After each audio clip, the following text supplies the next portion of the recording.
So a coarse reticular pattern is usually caused by pulmonary fibrosis. This is also referred to as honeycomb lung because of the presence of coarse reticular opacities with intervening cystic spaces, so it produces the appearance of a honeycomb. Usually this results in progressive volume loss. We have what's called traction bronchiectasis, so widening of the bronchi because of pulling from the fibrosis that's surrounding it. And this often results in end-stage lung disease.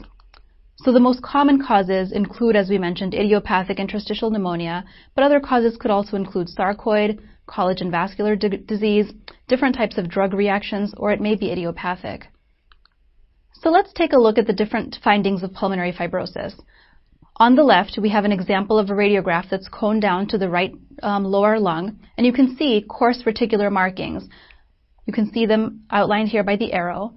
So again, very coarse reticular markings, you can see them appear as well, just prominence of the interstitial spaces. On the right two images, we have honeycombing and traction bronchiectasis. So let's take a good look at each of these. So here we have a better example of what honeycombing could look like on a radiograph. So you can see prominence of this interstitium with an intervening cystic space right here. You also see prominence of the interstitial markings up here outlined by the circle. On this, we have an example of honeycombing, again with prominence of the interstitial markings and intervening cystic spaces, causing the appearance of a honeycomb.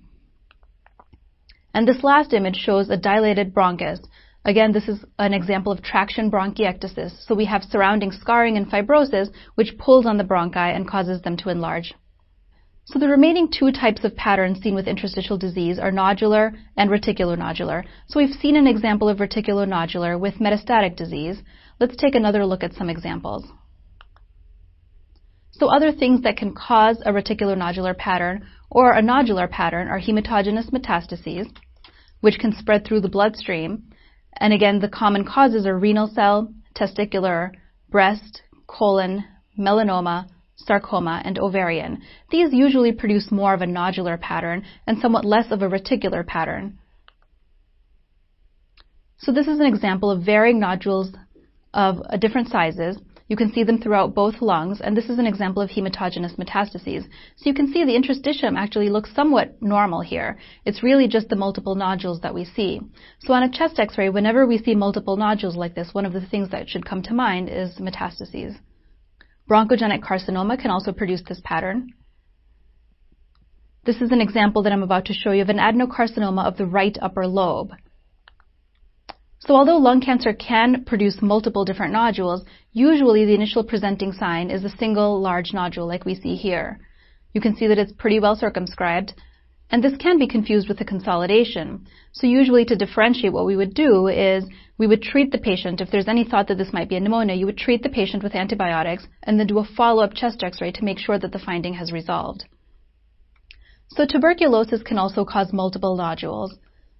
This is an example of primary tuberculosis. You can see that there is multifocal consolidation.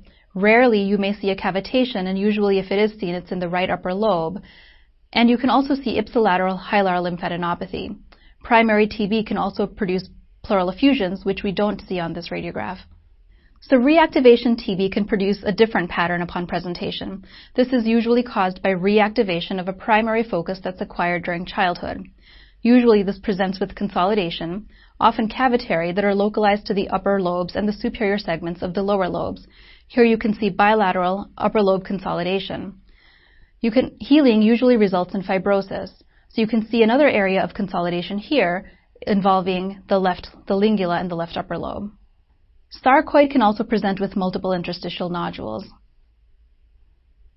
So sarcoid initially presents with bilateral hilar and right paratracheal lymphadenopathy, and it often has a mixed reticular and nodular interstitial pattern.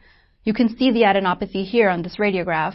So sarcoid initially presents again with adenopathy. Later on, it then moves on to adenopathy and interstitial disease, and usually it ends with primarily interstitial disease. Lymphoma is another factor that can cause interstitial nodules. Fungal infections also appear very similar, and again, when you take a look at all of these nodules, it's often difficult to differentiate between one versus the other. Clinical picture really has to be taken into account, and the only thing you can really say sometimes looking at a chest radiograph or a CT is that there are multiple nodules, and then we use the clinical information to better differentiate among them.